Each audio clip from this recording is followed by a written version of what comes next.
ॐ स्थापकाय च धर्मस्य सर्वधर्मस्वरूपिणे अवतारवरिष्ठाय रामकृष्णाय ते नमः।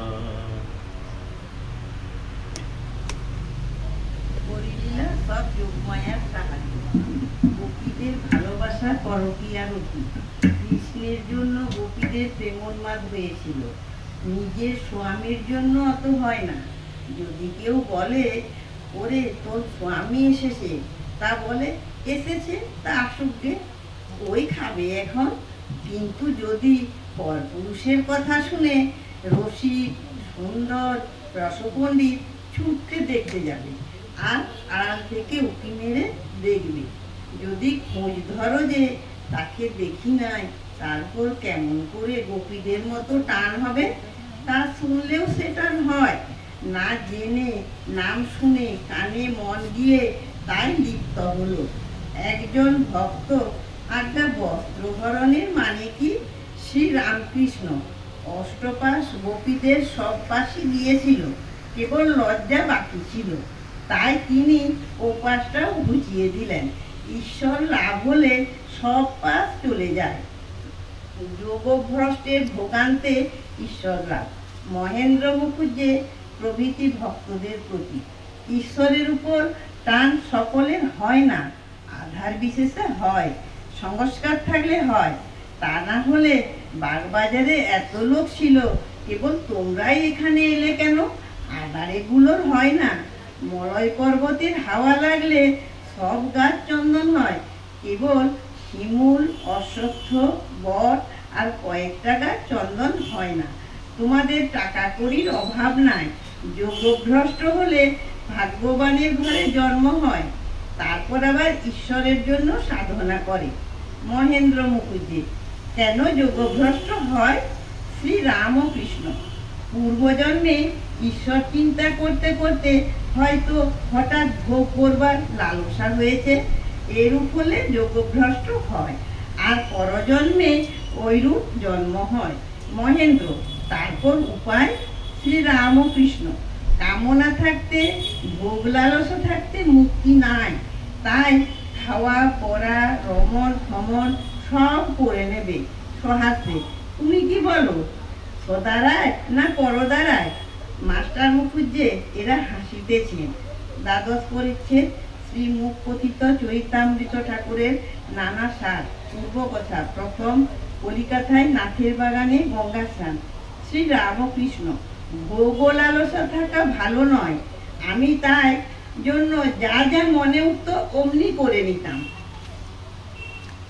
বড় বাজারে রং করা সন্দেশ দেখে খেতে ইচ্ছে হলো, এরা আনিয়ে দিলে, খুব খেলুম, তারপর অসুখ। ছেলেবেলা গঙ্গা নাইবার সময় তখন নাগের বাগানে একটি ছেলের কোমরে সোনার গোট দেখেছিলাম। এই অবস্থায় পর সেই গোট করতে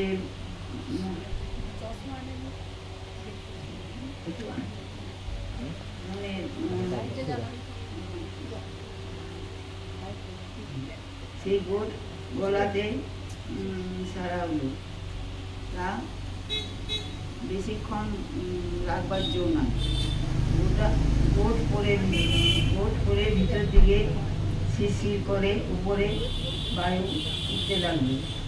সোনা গায়ে ঠেকেছে কিনা একটু রেখেই খুলে ফেলতে হলো, তা না হলে ছিঁড়ে ফেলতে হবে। গুনেখালির কইচুর খানাপুর কৃষ্ণনগরের সরভাজা তাও খেতে স্বাদ হয়েছিল। সকলের হাস্য। পূর্ব কথা। রাজ দরবারে চণ্ডী মণ্ডপে ঠাকুরের সাধু সঙ্গ। শঙ্কুর চণ্ডীর গান শুনতে ইচ্ছা হয়েছিল। সে গান শোনার পর আবার রাজনারায়ণের চণ্ডী শুনতে ইচ্ছা হয়েছিল, তাও শোনা হলো। অনেক সাধুরা যে সময়ে তা সারা হলো। তাদের শোনার জন্য আলাদা একটি ভাড়ার নয়। সেজবাবু তাই করে দিলে। সেই ভাড়ার থেকে সাধুদের ফিরে কাঠ সেসব দেওয়া হলো। একবার মনে হলো যে তুমি ভালো দড়ির সাজ করবো আর রূপার ঘরঘড়িতে তামাক খাবো। সেজবাবু নতুন সাজ গড়গড়ি সব পাঠিয়ে দিল। সাজ করা হলো। গড়গড়ি নানা রকম করে টানতে লাগলাম। একবার এক পাশ থেকে, একবার ওপাশ থেকে, উঁচু থেকে নিচু থেকে।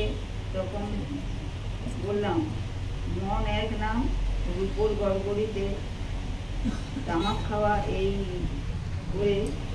বলে গড়গড়ি তামাক হয়ে গেল। সাজগুলো খানিক পরে খুলে ফেললাম। পা দিয়ে মারাতে লাগলাম আর তার উপর থুথু করতে লাগলাম। বললাম, এর নাম সাজ? এই সাজে রজগুণ হয়? ওই তো ম্যাডাম